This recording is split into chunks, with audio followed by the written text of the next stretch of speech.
The passage from Mark 7 describing what defiles a person is really an interesting read and deserves, much pondering and reflection. Before we get started on our reflection though, the observant reader will note that there is no verse 16. Well, this is because the verse is missing from some very important ancient copies, which are seen as closer to the original. The discussion on this issue of what is in or out of the English version we have is a whole other topic called textual criticism, and I'm simply not going to go into it here.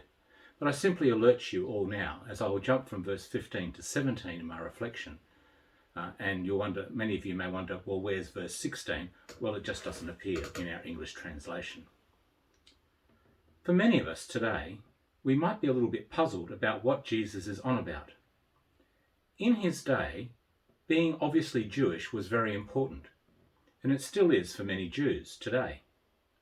One of the ways in which you were marked out as a good Jewish person was what you ate, and who did you eat with. We see this in Acts 10, when Peter has a vision before he goes off to convert Cornelius. A sheet drops down from heaven in a vision that he has, with all sorts of food, all richly unclean for Jews. And a voice from heaven says, "Get up, Peter, kill and eat." To which Peter replies, "Nothing unclean has touched my lips, Lord." The voice says, "What God has declared clean, you do not declare to be profane." Then the visitors come and ask him to go to the house of Cornelius, a Gentile. And this breaks another rule in that Jews are not supposed to associate with non-Jews. They also aren't supposed to eat with them either, which causes Paul and Peter to be in sharp disagreement later on in Acts. So this teaching comes from Jesus after a discussion with the Pharisees about traditions and commandments. And immediately after this passage, he encounters the Syrophoenician woman whose daughter is demon-possessed. And so in effect, he's really putting into practice what he's just preached about with respect to what makes you profane and what makes you not profane. This Syrophoenician woman is a woman who was way outside the care and concern of the Jewish people. And yet, Jesus here heals her daughter. And so we're getting a very clear picture that Jesus is doing something very different. The premise of Jesus' teaching is that what goes into the body naturally, food, drink, etc., and then passes out of the body naturally, I don't need to elaborate surely, doesn't define you as good, bad, or indifferent. Partaking of such food and drink may not be healthy or helpful in one's behaviour, and that might lead to behaviour that defiles you. But the food and drink in and of itself is not evil. For Jesus, the real issue is, what is our attitude, our actions towards one another? For those thoughts and actions come from our very being, our very nature, and that defines us, not food or drink. In verse 15, Jesus speaks about things outside the body, and things that come out of a person are not what defile. And things that come out of a person are what defile, but not bodily functions, which he expounds further on in verse 17.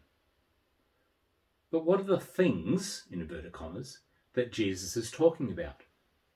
Well, they are things of the heart. But that's a bit complicated, because it's not actually what we might initially think. Before we reflect on that, we need to reflect on what Jesus says in verse 21 about the heart. The Greek word for heart is kardia. Despite it being a Greek word, we need to understand that it is not being used in the typical Greek sense or understanding of the physiological heart, the bit that pumps the blood around our bodies.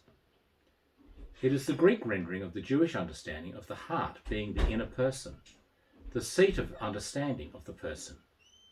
In rare occasions, it can be in the sense of psyche or soul. As such, it has further connotations of knowledge and will, and can also be synonymous with conscience. In such meaning, the kardia or heart is the hidden person. This gives us a bit of a further understanding of references to speaking within our heart, bear something in our heart, and the like. The important thing to note is that the heart is the inner person, the hidden person, which cannot be seen by others, but is certainly seen by God. So in verses 21 to 22, Jesus speaks about from within this inner person, which is, although is part of the physical person, is the more nebulous nature of a person. And such thoughts and actions come from within this inner person. The list is seemingly divided into two: that which you can see and that which you cannot see, that which has the potential to be seen and obvious to others, and that which cannot be seen. However, I think that the list, while it has this potentiality, is really about the attitude of the heart.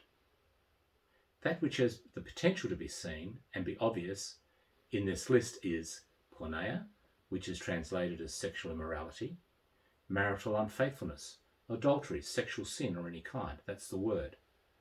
Klope, where we get the word klepto, which means to steal, and blasphemo, which means is the denial of the one true God. And while these three can have obvious external evidence, I think that what has been spoken about here still is the propensity for these actions. The others, adultery, murder, killing or greediness, or avarice, wickedness, or malice, being a wicked person, or being a person opposed to God, arrogance of pride, and foolishness or lack of sense. These are definitely attitudes that are intrinsic to the nature of the person, and therefore defines who the person is and makes them who they really are, not what they pretend to be to others around them. There is a real sense here of what is being spoken about in Matthew in the Sermon on the Mount. Remember that passage in chapter 5? You have heard it said of old, you shall not murder. But I say to you, if you say in your heart, you fool, you have murdered your brother. Or you have heard it said of old, you shall not commit adultery. But I say to you, if you look on another person desiring to commit adultery, that's my translation, by the way, you have committed adultery. The lessons here in both Mark and Matthew is that the inner person, the heart of the person, while it may be shielded from others and known only to us, the reality is that despite the front that we may present to the world around us, that it will only ever be a facade. It will never be our true self, for our true self will always be our inner person, our inner being, which is made up of our inner attitudes. This is what needs to be addressed in our relationship with God. Only by allowing God to work on this inner person can we truly be changed and transformed. The reality is we may hide our true selves from others and present our shield, our facade, to the rest of the world. But we cannot shield ourselves or our true self from God. He is able to peer into our very inner being, our inner soul, our inner heart, our true self, and He alone is able to see us for who we really are, and sometimes even reveal to us who we really are. In the meantime, He is waiting for us to acknowledge ourselves, to be honest with Him and ourselves, and to allow Him to change, transform and renew us so that we can truly be the people we are created and formed by Him to be. The Lord be with you.